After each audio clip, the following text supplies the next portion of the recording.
अस्सलाम वालेकुम।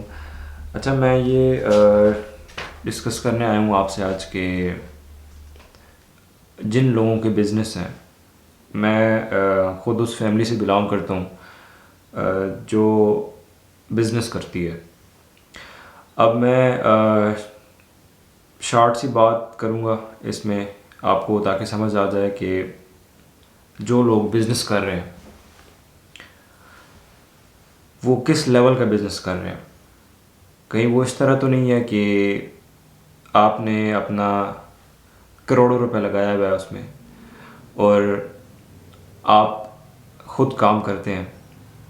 सुबह आप जाते हैं, फॉर एग्ज़ाम्पल 8 बजे, हम कहते हैं कि आप सुबह 8 बजे जाते हैं, 7 बजे आप 6 बजे उठते होंगे,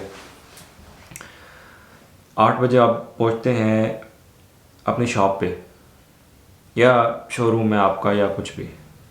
फिर आपको कस्टमर्स के साथ डील भी करना है, फिर आपको खाते भी चेक करने हैं, फिर आपको सेल परचेज़ भी करनी है। तो ये सब कुछ आपको करना है। आप शाम को घर आते हैं, 8 बजे आ रहे होते हैं, 7 बजे आ रहे होते हैं, तो उस टाइम आप एग्जॉस्ट हुए हुए होते हैं। उसकी क्या वजह है? उसकी वजह यह है कि सब काम आपको खुद करना पड़ रहा है। आप आसपास लोगों को देख लें कि उन लोगों ने बिज़नेस स्टार्ट किया था 15 साल 20 साल की उम्र में, तो वो ख्वारी उनकी तब भी थी और अभी उनकी उम्र 50 साल हो गई है, तो अभी भी तक वही ख्वारी कर रहे हैं वो लोग। ये क्या मसला है यहाँ पे कि कारोबार भी है, अपना कारोबार भी है, नौकरी भी नहीं कर रहे वो लोग, और वो बोलते हैं कि हमारा अपना कारोबार है, हम ओनर्स हैं। तो ये ओनरशिप नहीं होती। जो बिज़नेस में आपको ख़ुद काम करना पड़े वो ओनरशिप नहीं होती, उसको सेल्फ़ एम्प्लॉयमेंट बोलते हैं। यहाँ पे ये सबसे बड़ी कन्फ्यूजन है कि लोगों को नहीं पता इस चीज़ का कि वो सेल्फ़ एम्प्लॉयमेंट कर रहे हैं, बिज़नेस नहीं कर रहे, सॉरी बिज़नेस ओनर्स नहीं हैं। तो ये अंडरस्टैंड करना बहुत ज़रूरी है कि आप बिज़नेस ओनर बने, ना कि आप सेल्फ़ एम्प्लॉयमेंट करें। उसके लिए आपको टाइम लेवरेज का कंसेप्ट जो है वो यूज़ करना पड़ता है, किसी का टाइम यूज़ करना। उससे एक तो आपकी स्पीड जो है वो तेज़ हो जाती है अपने कारोबार की।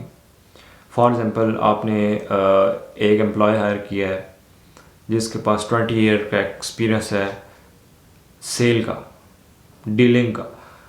वो बंदा डील भी करना जानता है, चीज़ें बेचना भी जानता है। आपने वो बंदा हायर कर लिया।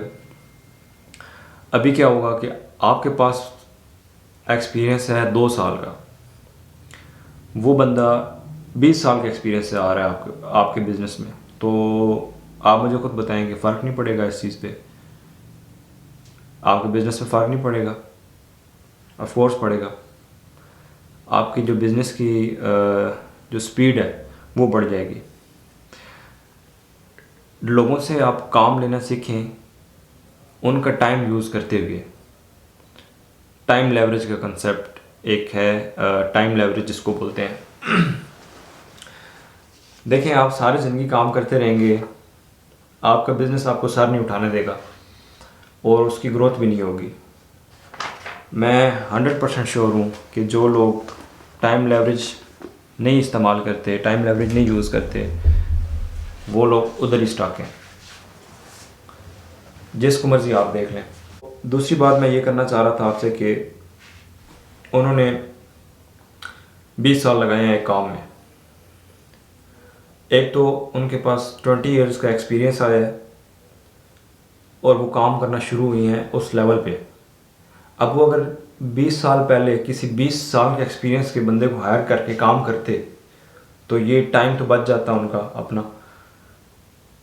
और उसके बाद ये लोग इस तरह करते हैं कि 20 साल का एक्सपीरियंस आया, 20 साल की कमाई आई इनके पास, इन्होंने सबसे पहले क्या किया, घर बना दिया अपना, कि हमने अपना घर जो है वो बना दिया, हमारे पास जो है वो एक एसेट बन गया, एक गाड़ी ले ली है कि यार चलो मेरी एक चीज़, जिस तरह आजकल लोग कहते हैं कि मेरी एक चीज़ बन गई है।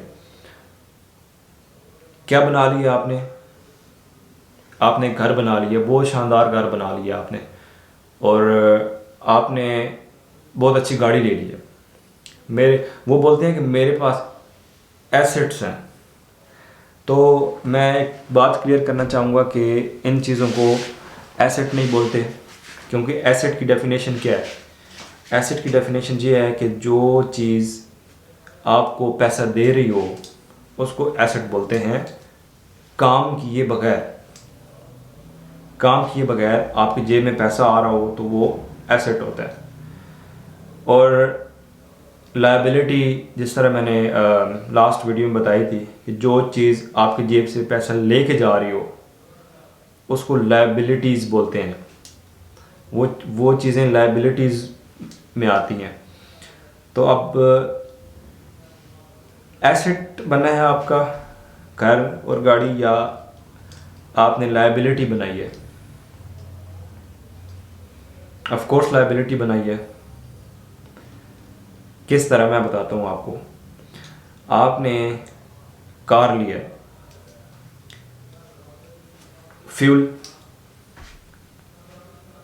उसका ऑयल, कभी उसके टायर ख़राब हो गया, कभी उसकी ये काम करवाना है, कभी उसका वो काम करवाना है, और घर है आपका, पेंट तो करवाना होगा आपने। उसके बाद आपने फर्नीचर अच्छा सा आपने लेके आना होगा। उसके बाद आपने एक एलईडी कह सकते हैं, बहुत सी एग्जांपल है इस तरह की। मेरा पॉइंट ये है कहने का कि वो घर आपने बना लिया है, वो एसेट नहीं है। सबसे पहली बात यह है कि वो एसेट इस वजह से नहीं है कि वो आपको पैसे नहीं दे रहा, बात ख़त्म हो गई। दूसरी बात यह है कि कार है आपको, वो नहीं आपको कमा के दे रही, वो एसेट में शुमार नहीं होती, एसेट्स नहीं है वो। इस बात को आप क्लियर कर लें, क्योंकि मुझे जो बंदा मिलता है उनसे मेरा यही होता है कि उन्होंने एसेट बिल्डिंग पे काम किया है नहीं, तो मैं उनसे पूछता हूँ कि आपके एसेट्स क्या है। वो कहते हैं मैंने एक कनाल का घर बनाया, मेरे पास 2 गाड़ियाँ, ये मेरे एसेट्स हैं। तो ये एसेट नहीं है। तो मैं उनको यही बोलता हूँ, उनको बड़ा बुरा लगता है इस चीज़ का, वो बड़ा माइंड करते हैं कि मैं उनको ये चीज़ बोल रहा हूँ, लेकिन रियलिटी है ये। और कुछ अर्से बाद वो खुद रियलाइज़ करना स्टार्ट हो जाते हैं, क्योंकि उनकी पॉकेट से पैसा निकल रहा है। वो फ्यूल पे लगा रहे हैं, घर की मेंटेनेंस पे लगा रहे हैं, घर में जो है वो कुछ नई चीज़ लेके आनी है उस पे लग रहा है।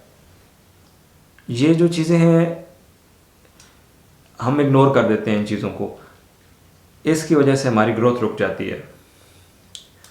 लायबिलिटीज़ पे काम कर रहे होते हैं हम लोग, लायबिलिटीज़ ले लेते हैं और हम उनको मिक्स कर देते हैं एसेट में, कि एसेट और लायबिलिटीज़ आपकी मिक्स हो गई हैं। तो इस तरह आप स्टक हो जाते हैं। तो ये जो चीज़ है ये आप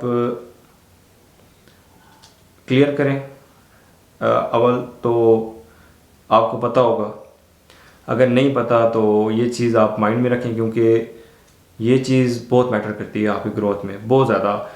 क्योंकि आपको पता होना चाहिए, फाइनेंशियल नॉलेज होनी चाहिए आपको। तो बाकी ये है कि बस मैं ये बात करने आया हुआ था आपसे, और इंशाल्लाह जो है वो फिर नेक्स्ट वीडियो में आपसे मुलाकात होगी। और तब तक के लिए अल्लाह हाफिज़।